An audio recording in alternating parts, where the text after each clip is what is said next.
Esto es el 31 de julio de 1968, días después del 31. Desplegados un día, dice miércoles 31 de julio, o sea, un día después del izamiento de la bandera a media asta.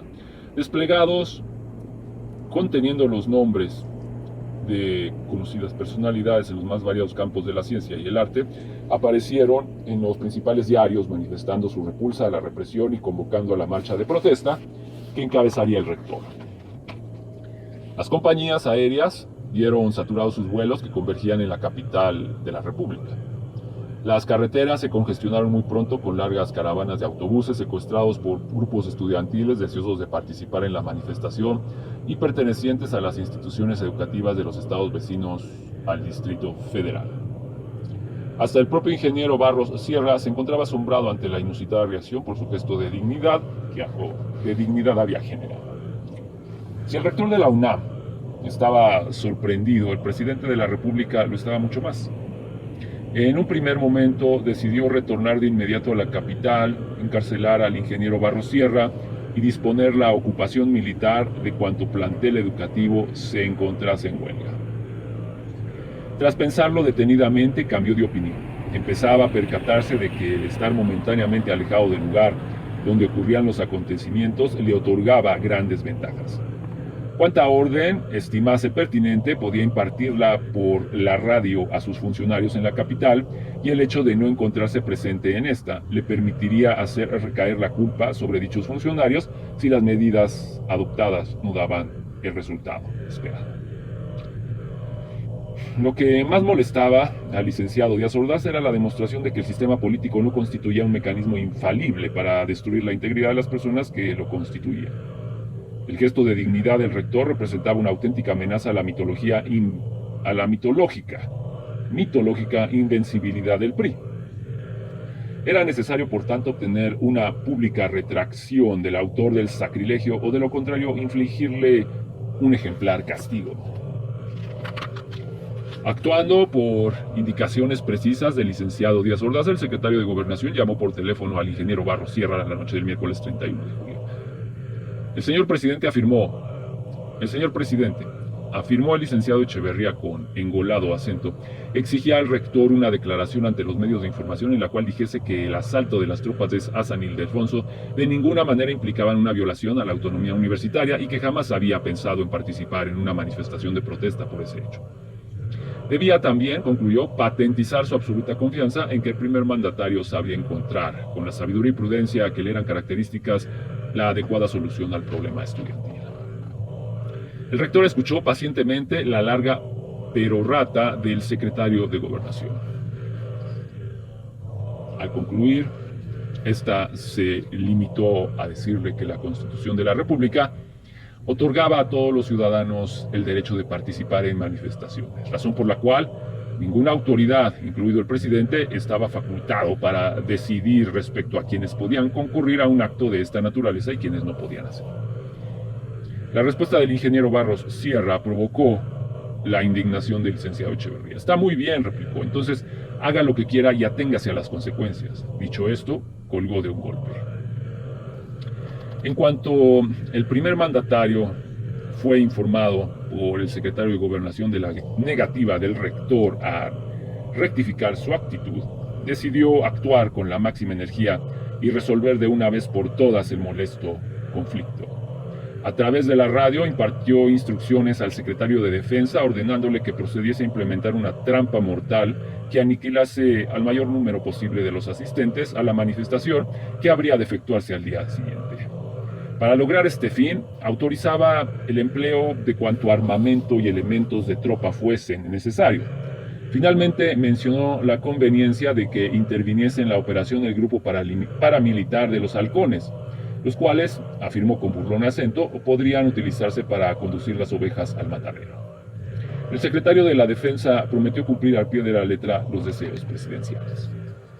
Una vez impartidas sus instrucciones, el licenciado Díaz Ordaz se dio a la tarea de planear las acciones políticas que convendría llevar a cabo una vez efectuada la matanza. Estimó que lo más adecuado sería volar a la capital al día siguiente de que ésta ocurriese y cesar a todos los altos funcionarios, que habían figurado en el conflicto, incluyendo al secretario de la Defensa. En esa forma, la opinión pública juzgaría que estos habían sido culpables de la represión. La figura presidencial se fortalecería y estaría en posibilidades de otorgar un magnánimo perdón a cuantos estudiantes aceptasen retornar pacíficamente a clases. Comerciantes, industriales y en general todas las personas adineradas de los estados del occidente de la República brindaron en la ciudad de Guadalajara un banquete de homenaje al presidente jueves 1 de agosto. Al concluir el banquete, mientras mentalmente calculaba que en la Ciudad de México las tropas debían estar iniciando el ametrallamiento de los manifestantes, el licenciado Díaz Ordaz pronunció un discurso en el cual iniciaba ya la política conciliadora que pensaba instrumentar después de la masacre.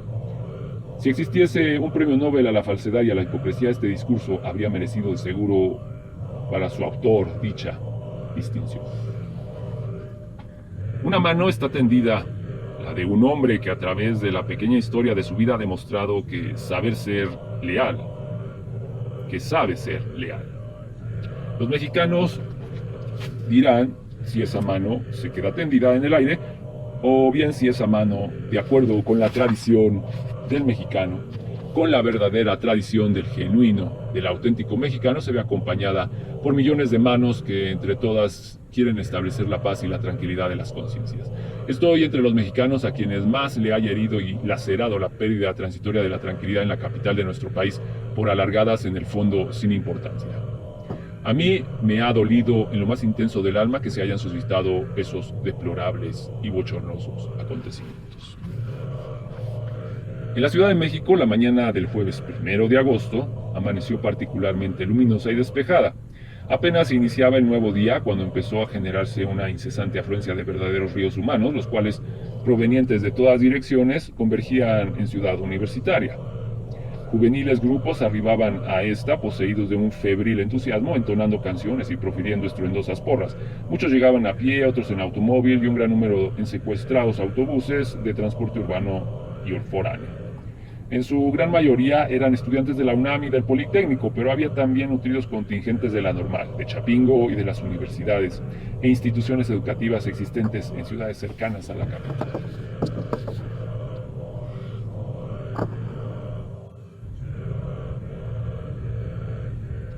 No solo eran estudiantes quienes se iban concentrando en Ciudad Universitaria.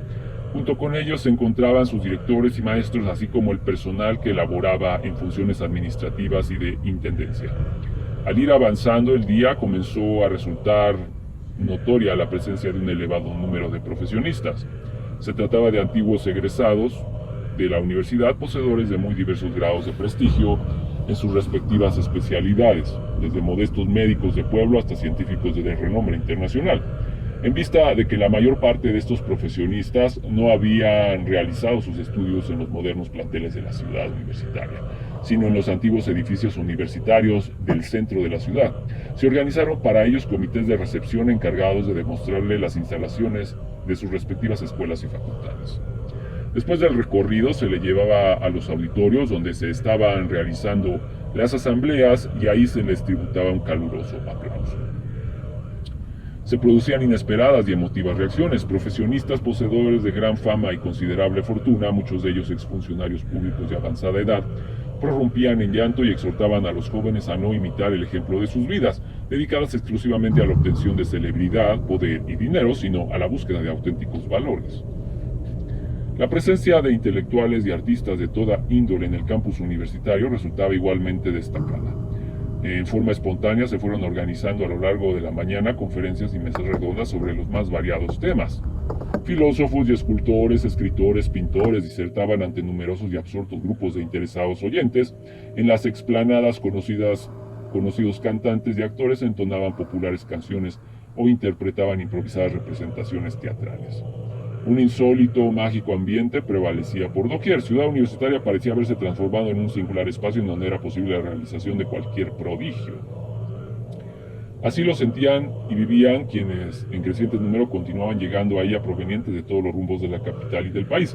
Es increíble, comentó una secretaria del rector a cerca del mediodía, deben ser ya más de 100,000 personas y no paran de llegar.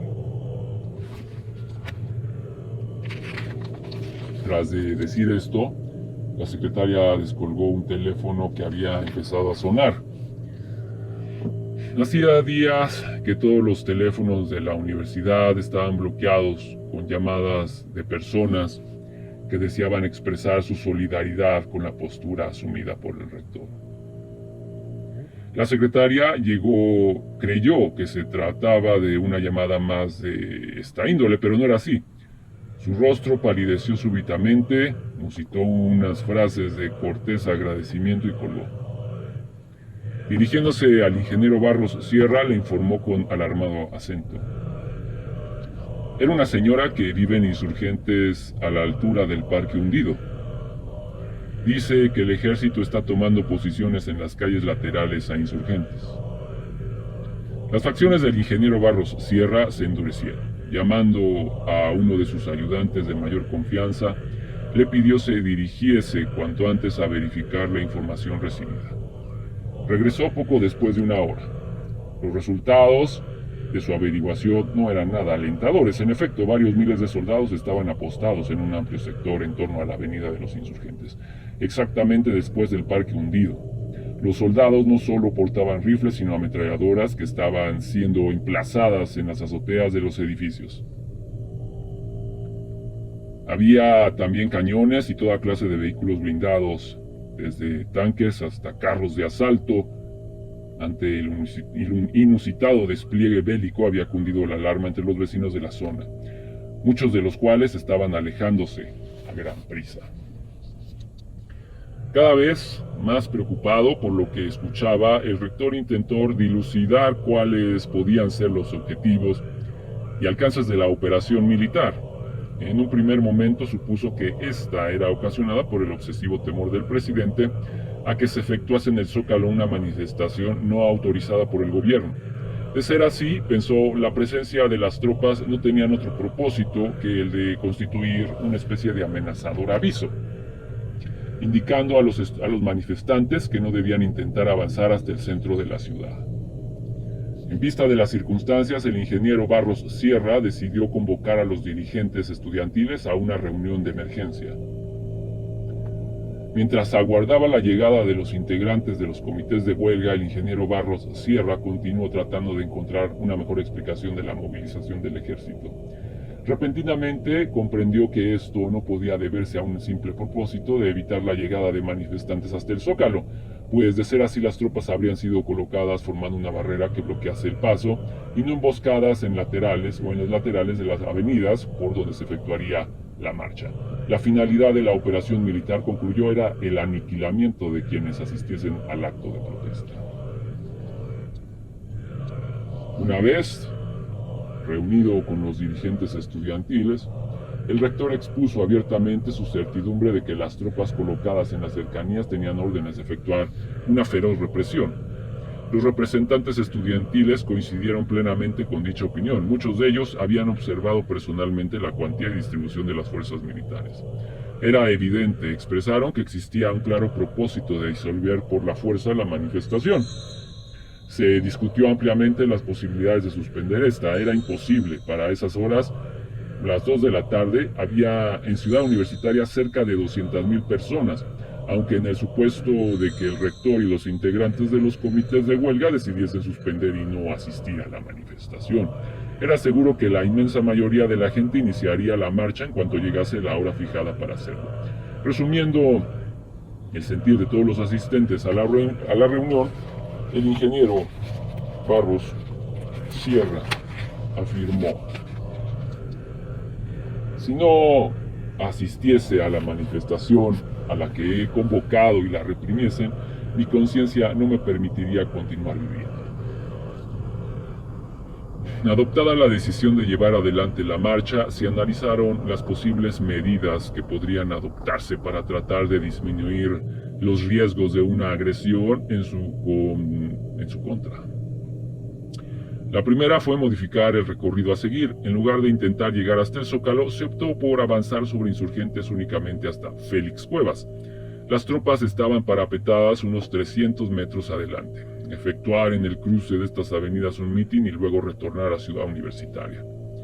El rector externó su opinión en el sentido de que era muy probable que el gobierno hubiese enviado un buen número de agentes provocadores, los cuales, al percatarse de que la trayectoria de la marcha había sido cambiada, intentaría toda clase de artimañas tendientes a lograr que los manifestantes llegasen hasta donde les aguardaban las tropas para aniquilarlos. Los dirigentes del comité de huelga de la Facultad de Medicina propusieron una medida destinada a tratar de contrarrestar las previsibles acciones de los provocadores. Aprovechando el hecho de que todos los pasantes de medicina habían acordado asistir a la manifestación ataviados con sus batas blancas de trabajo, se les pediría que formasen una barrera en el cruce de las avenidas Insurgentes y Félix Cuevas, misma que tendrá por objeto impedir cualquier intentona propiciada por los provocadores, de prolongar la marcha hasta el lugar donde se encontraba el ejército. La favorable circunstancia de que, gracias a sus vestimentas, los pasantes de medicina pudiesen identificarse fácilmente entre sí, descartaban la posibilidad de que los provocadores se infiltrasen entre sus filas y sabotasen la efectividad de la barrera.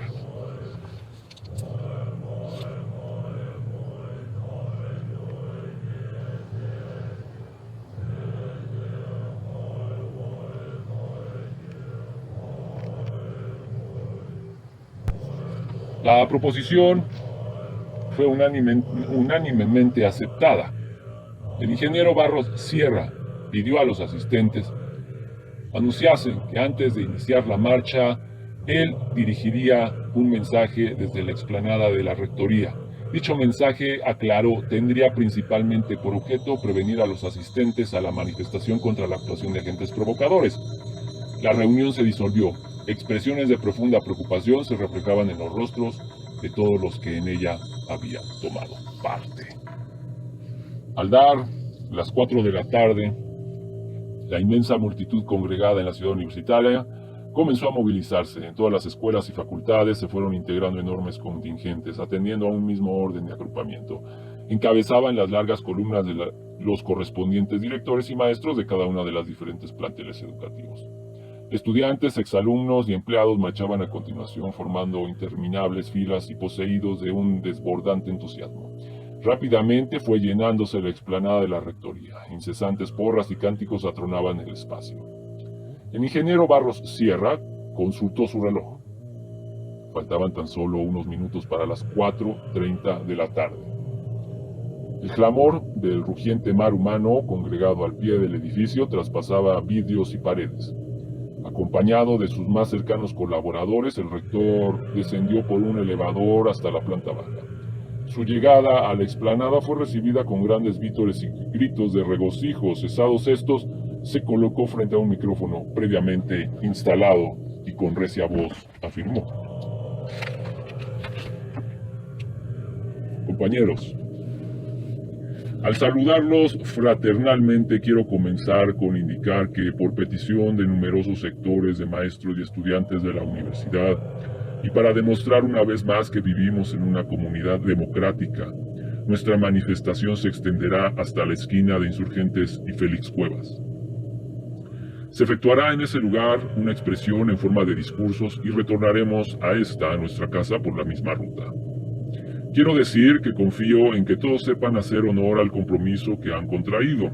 Necesitamos demostrar al pueblo de México que somos una comunidad responsable, que merecemos la autonomía. Pero no solo será la defensa de la autonomía la bandera nuestra en esta expresión pública, será también la demanda. La exigencia por la libertad de nuestros compañeros, la cesación de las represiones. Será también para nosotros un motivo de satisfacción y orgullo que estudiantes y maestros del Instituto Politécnico Nacional, codo con codo, como hermanos nuestros, nos acompañen en esta manifestación. Bienvenidos. Sin ánimo de exagerar, podemos decir que se juegan en esta jornada no solo los destinos de la universidad y el Politécnico, sino las causas más importantes, más entrañables para el pueblo de México. En la medida que sepamos demostrar que podemos actuar con energía, pero siempre dentro del marco de la ley tantas veces violada, pero no por nosotros, Afianzaremos no solo la autonomía y las libertades de nuestras casas de estudios superiores, sino que contribuiremos fundamentalmente a las causas libertarias de México. Vamos pues, compañeros, a expresarnos. Y no necesito repetirles una vez más que estemos alertas sobre las actuaciones de posibles provocadores. Los provocadores los señalo desde ahora, si los hay. Espero que no. Confío en que no. Serán objeto del repudio mayoritariamente abrumador de la comunidad universitaria y yo lo digo desde ahora y sin ambajes. Seré el primero en denunciarlos ante nuestra universidad y ante la opinión pública. Muchas gracias. Parapetados en las azoteas de los edificios, apostados en numerosas calles que desembocan en la avenida de los Insurgentes, batallones de soldados fuertemente armados se aprestaban para entrar en acción. El ángulo de colocación de las armas de grueso calibre había sido cuidadosamente revisado. Las aceitadas bocas de los cañones relucían ominosas. Tanques y carros de asalto semejaban enormes paquidermos aguardando impacientes al instante de lanzarse al ataque en incontenible estampida. Una enorme tensión predominaba en el ambiente. El momento de dar comienzo a la masacre estaba por llegar. Aquí finaliza el capítulo 7, que creo que es de la segunda parte. Lo pueden revisar, creo que es el apartado 7, porque es el capítulo 4. En fin, quien tenga este libro y quiera entrar en mayor detalle, corroborar datos, fechas, pues lo pueden conseguir. Es el de Antonio Velasco.